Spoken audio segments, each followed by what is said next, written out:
369장 통일 찬송가는 487장 찬송가입니다. 369장 통일 찬송가는 487장.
이런 진실하신 친구 찾아볼 수 있을까?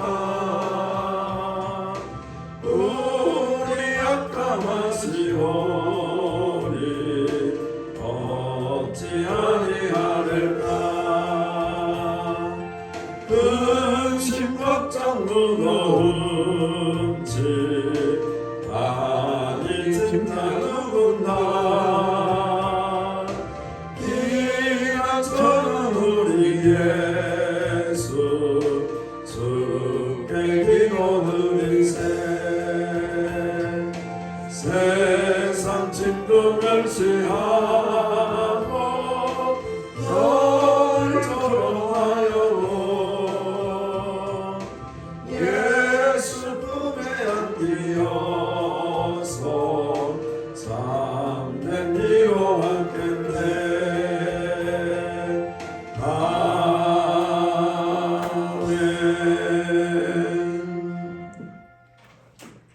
하나님 말씀 봅니다. 시편 73편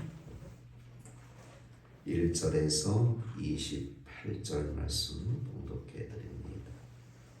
시편 73편.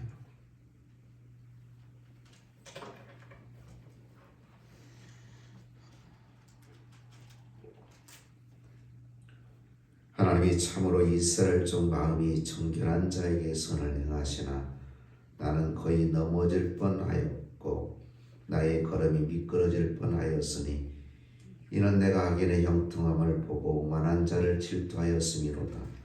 그들은 죽을 때에도 고통이 없고 그 힘이 강건하며 사람들이 당하는 고난이 그들에게는 없고 사람들이 당하는 재앙도 그들에게는 없나니 그러므로 교만이 그들의 목걸이요 강포가 그들의 옷이며 살찜으로 그들의 눈이 솟아나며 그들의 소득은 마음의 소원보다 많으며 그들은 능욕하며 악하게 말하며 높은 데서 거만하게 말하며 그들의 입은 하늘에 두고 그들의 혀는 땅에 두루 다니도다.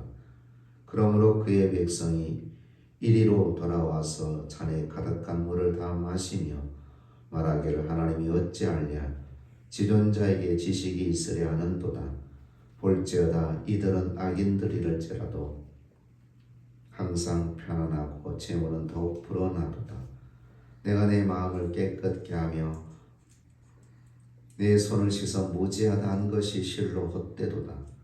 나는 종일 제한을 당하며 아침마다 징벌을 받았도다. 내가 만일 스스로 이르기를 내가 그들처럼 말하리라 하였더라면 나는 주의 아들들의 세대에 대하여 악행을 행하였으리이다. 내가 어쩌면 이를 알까 하여 생각한즉 그것이 내게 심한 고통이 되었더니 하나님의 성소에 들어갈 때에야 그들의 종말을 내가 깨달았나이다. 주께서 참으로 그들을 미끄러운 곳에 두시며 파멸에 던지시니 그들이 어찌하여 그리 갑자기 황폐되었는가 놀랄 정도로 그들은 전멸하였나이다. 주여 사람이 깬 후에는 꿈을 무시한 같이 주께서 계신 후에는 그들의 형상을 멸시하시리이다. 내 마음이 산란하며 내 양심이 찔렸나이다. 내가 이같이 우매에 무지함으로 주 앞에 짐승이 오나 내가 항상 주와 함께하니 주께서 내 오른손을 붙드셨나이다.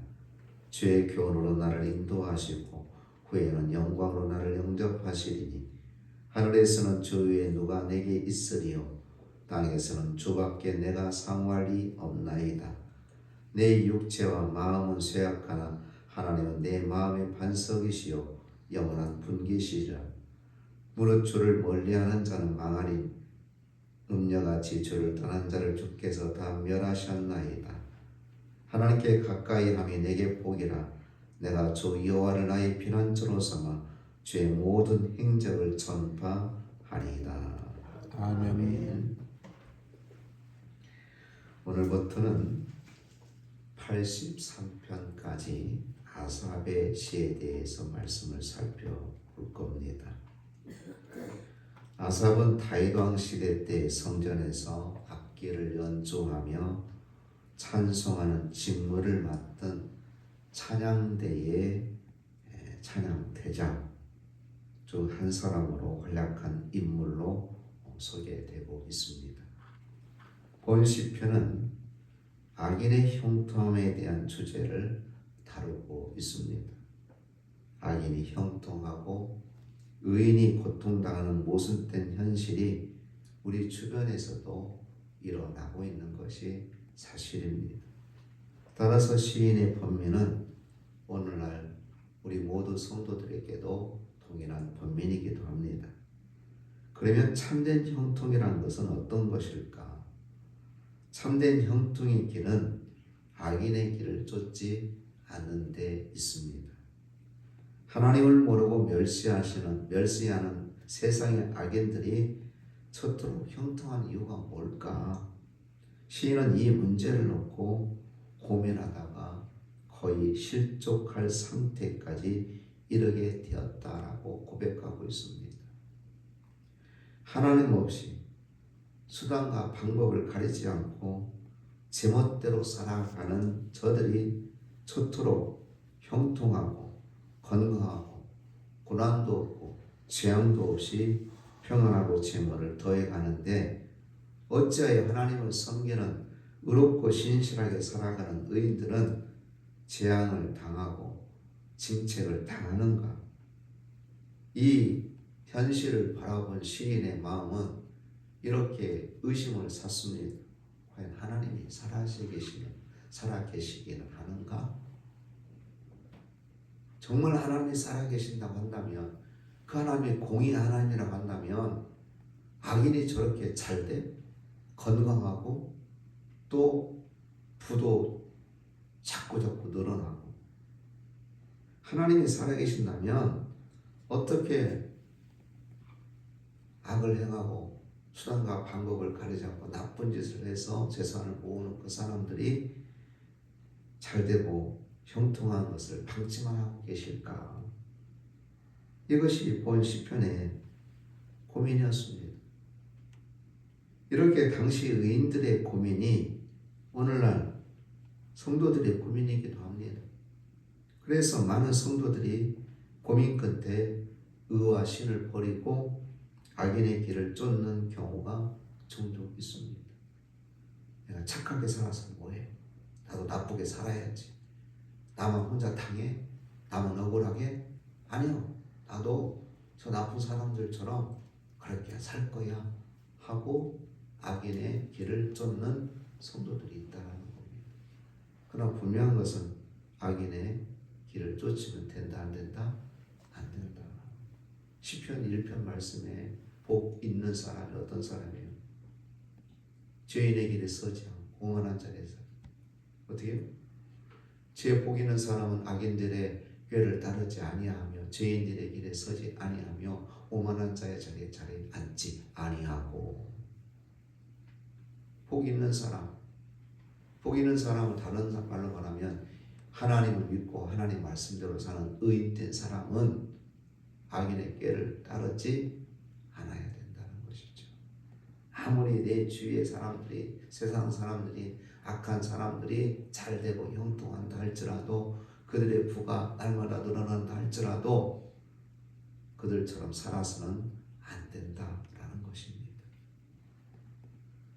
성도는 어떤 경우에서도 악인의 길을 쫓지 않아야 됩니다. 왜냐하면 그것이 겉으로 보이기에는 부러워 보이고 화려해 보이고 형통해 보이지만 실상은, 그것들의 실상을 들여다보면 온갖 악이 득실되고 결국에는 하나님이 심판하신다 안 하신다? 하신다. 하나님이 무서운 심판이 있다. 그 심판은 물론 마지막 때 그가 악을 행했을지라도 회개하고 예수 그리스도를 믿으면 구원을 받지만, 그렇지 않으면 영벌에 처하게 됩니다. 영벌의 종착 지점은 지옥입니다. 그리고 그들을 부러워할 필요 없는 거예요. 물론 우리가 사람인지라 흔히 배 아플 수도 있지요. 속이 상할 수도 있죠. 마음 아플 수도 있습니다.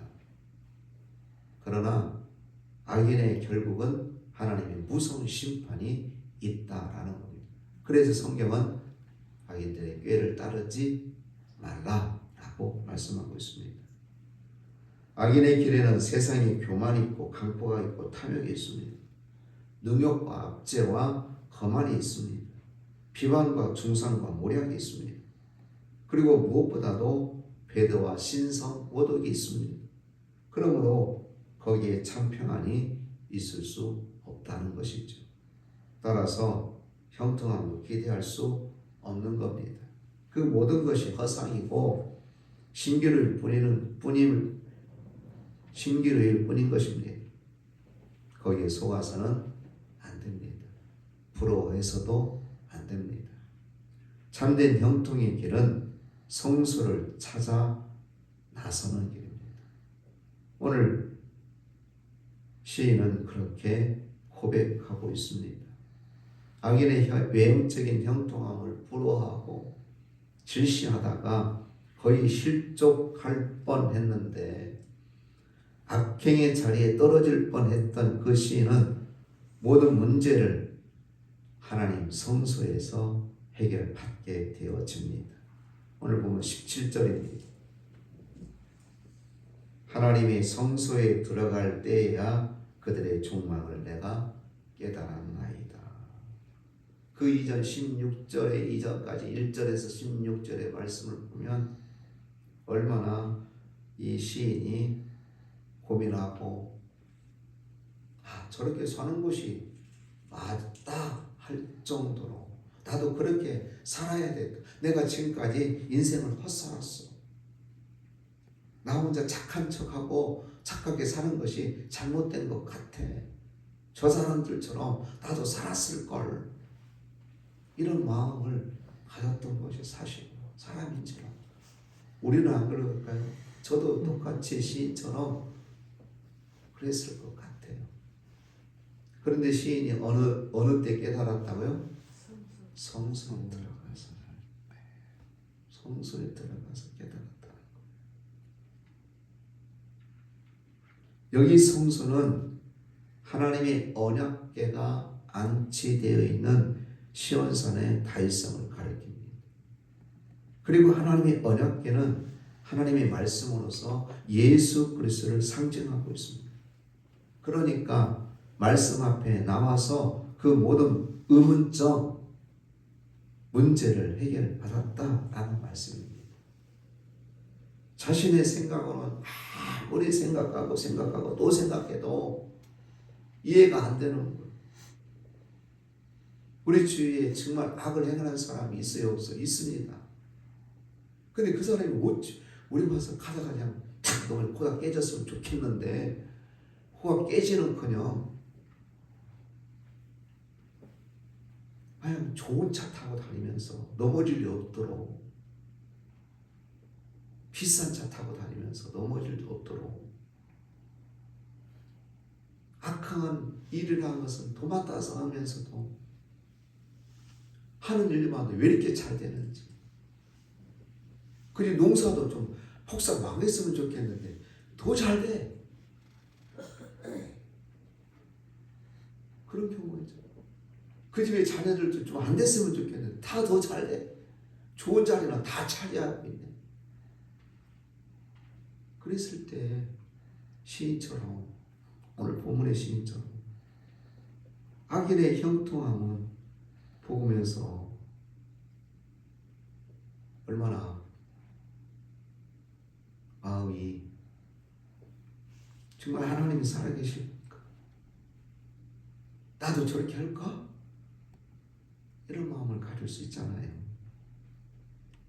그런데 하나님 성소의 앞에 딱 서보니까 그거 아무것도 아니구나.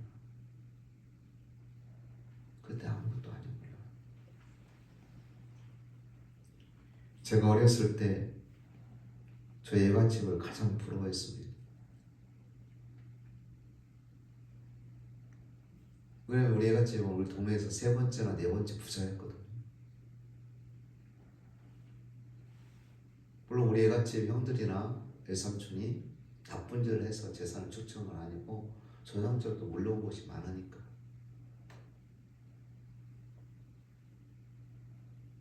그래서 제 어린 마음에 나는 커서 저 애갓집 형들보다 더 잘되고 더 큰 부자가 돼야 되겠다. 그래서 제 목표는 부자가 되는 거였습니다. 부자가 되는. 그래서 저 사람들의 코를 답장하게 만들어야 되겠다. 그래서 돈을 악착하게 모았습니다. 직장 생활은. 악착하지라는 것은 안 썼다 이 말이에요. 안 썼습니다. 근데 어느 날 제가 하나님을 만났어요. 하나님을 만났어요. 이 인생의 목표가 부자가 아니더라고요. 하나님을 만나니까, 예수 그리스도를 믿고 하나님을 만나니까 인생의 목적이 부자가 아니에요. 잘 사는 게, 부자로 잘 사는 게 인생의 목적이 아니더라고요. 그러면 너는 뭘 위해 살 건가? 앞으로 어떤 인생을 살 건가? 저는 부자가 되기 위해서 딱 부자 딱 해놨어요. 부자. 그런데 주님을 만난 후로는 부자는 아무것도 아니거든요. 주를 위해 사는 것이 가장 인생의 가장 복된 삶이라는 걸 깨닫게 돼서 주를 위해서 어떻게 살 건가? 근데 총각집사였는데 더 주님을 위한 삶을 사는 것이 뭘까? 하나님께서 내 일을 하라. 내 일을 하라. 저를 부르신 거예요. 그래서 신학을 해야 되겠다. 일반 대학을 나오고 승진하는데 부자가 되려면 높은 자리에도 앉아야 되잖아요. 승진하는데 목표를 대학을 가야 된다. 기도하는 중에 너 일반 대학 가고 나와가지고 뭐 할래? 묻는 거야. 그래 두 가지. 신학대학을 갈까? 일반 대학을 갈까? 기도하는 중에 하나님께서 너는 내 일을 해야 된다. 하나님의 일을 하는 것이 가장 복되다는 것을 깨달았어요. 그래서 회사를 관두고 신학을 했습니다. 그래서 이렇게 목사가 되어서 주일하는데 얼마나 감사한지. 이제 예관집을 보는 겁니다. 하나도 안 부럽습니다. 예수 믿는 것이 가장 복된 것이고 그 집은 절로거든요. 우리 집 천국으로 우리 모든 가족과 형제들은 그 집의 형제들 조카들까지 그 집은 절로 구원이 없죠. 가장 부러운 대상이 예수 믿는 사람, 주 안에서 형통한 은혜를 누리고 하나님의 주신 복을 누리는 삶이 가장 복된 삶임을 믿으시기 바랍니다. 세상 잘 되는 거 부러울 거 없어요. 내가 예수 믿고 내 자녀들도 예수 믿고 우리 가정이 구원받은 거, 이것처럼 복된 것이 어디가 있냐. 오늘 본문의 시인은 세상 사람들이 형통하고 잘 되고 부자가 되는 거 얼마나 그가 넘어질 뻔할 정도로 나도 악을 해갈까? 저 사람 좀 살까라는 거거든요. 그게. 그런데 이 시인은 깨달았어요. 깨달은 거 확신은 어떤 거였느냐면 악인의 형통은 허망하다는 것, 그리고 그들의 멸망은 졸지에 임한다는 사실을 이 시인이 깨달은 겁니다. 그러므로 악인의 형통함은 모래에 지은 사상 누각과 다름이 없는 거예요. 그래서 시인은 잠깐이나마 악인의 형통을 부러워하고 그로 인해 실족까지 할 뻔했던 자신을 짐승처럼 무지하고 우매하다라고 회개하고 있습니다. 이 같은 깨달음 속에서 시인은 한 걸음 더 나아가 성도를 향한 하나님의 인도와 구원의 손길을 확신하고 있습니다. 결국 시인은 25절 말씀에서 땅에서는 주밖에는 내가 사모할 리 없나이다. 할렐루야. 우리가 정말 믿고 의지할 분은 세상의 권력과 명예가 돈이 아니고 화려함이 아니고 형통이 아니라 누구밖에 없다? 하나님 주님밖에 없다. 할렐루야. 내가 의지하고 내가 믿고 살아야 될 분은 오직 주님 한 분밖에 없습니다. 이 아침에 고백하는 저와 여러분 되시길 주님으로 축복합니다. 아멘. 그렇습니다. 이제 시인은 하나님만으로 마음의 반석과 영원한 분깃을 삼았다라는 거예요. 내 육체와 마음은 쇠약하나 하나님은 내 마음의 반석이시요 영원한 분깃이시라라고 그렇게 말하고 있습니다. 이게 진짜 믿음의 사람인 거예요. 이 믿음을 가지고 살아가는 성도가 복된 삶을 살고 있는 겁니다. 그렇습니다. 이처럼 시인은 오직 하나님만으로 피난처를 삼고 복으로 삼았다는 거예요. 하나님 말씀으로 인해 실족의 자리에서 감사의 자리로, 번민의 자리에서 기쁨의 자리로 나갈 수가 있었다라는 거예요. 오늘 저와 여러분들에게도 이런 은혜가 있기를 주의 이름으로 축복합니다. 아멘. 이제 말씀을 맺으려고 합니다. 세상 모든 불합리한 일과 악인의 형통을 부러워하지 마시기 바랍니다.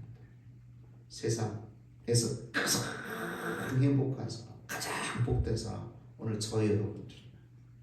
왜? 전능하신 하나님이 나의 하나님이시기 때문에. 성수에서 이렇게 하나님 앞에 예배하고 기도할 수 있는 은혜를 누리고 있는 사람이 저와 여러분들이기 때문에. 비록 내 통장에 돈이 부족하고 내 하는 일들이 조금 세상에서 잘 막히고 안 될지라도 여러분 그것 때문에 속상하거나 답답할 필요 없어요. 세상 사람 잘 되는 거 부러워할 것도 없어요. 전능하신 하나님이 나의 하나님이십니다. 오늘 시인은 그렇게 고백하고 있는 겁니다. 주께서 최후의 심판장 되실 때에 저와 여러분들에게는 착하고 충성된 자 잘하였도다. 내 직분 잘 감당하다. 내 앞에 섰으니 내가 너에게 의의 멸류관을 줄 것이다. 생명의 멸류관을 줄 것이다. 그 멸류관 바라보고 오늘도 땅에서는 주밖에 나에게 사모할 일이 나에게 없습니다. 이 고백하는 이 아침 되시기를 주의 이름으로 축복합니다. 기도합니다. 거룩하신 하나님, 세상 사람 부러워하지 않게 하옵소서. 질투하지도 않게 하옵소서. 시기하지도 않게 하옵소서. 오직 주밖에는 내가 사모할 일 없나니라고 이 아침에 고백하는 저희들 되게 하옵소서. 아멘. 주님이 나의 생명이시고 주님이 나의 기쁨이시고 주님이 나의 소망이십니다. 오직 주님만 의지하며 살아가는 우리 모두가 되게 하여 주옵소서. 실족의 자리에서 감사의 자리로, 번민의 자리에서 기쁨의 자리로 인도해 주실 줄로 믿습니다. 아멘. 오늘도 그 하나님을 찬양하며 그 하나님께 영광 돌리는 우리 모두가 되게 하여 주옵소서. 예수님 이름으로 기도드리옵나이다. 아멘. 하늘에 계신 우리 아버지여, 이름이 거룩히 여김을 받으시오며 나라의 임하오시며 뜻이 하늘에서 이룬 것 같이 땅에서도 이루어지리이다. 오늘날 우리에게 일용할 양식을 주옵시고 우리가 우리에게 죄 지은 자를 사하여 준 것 같이 우리 죄를 사하여 주옵시고 우리를 시험에 들게 하지 마옵시고 다만 악에서 구하옵소서. 대개 나라와 권세와 영광이 아버지께 영원히 있사옵나이다.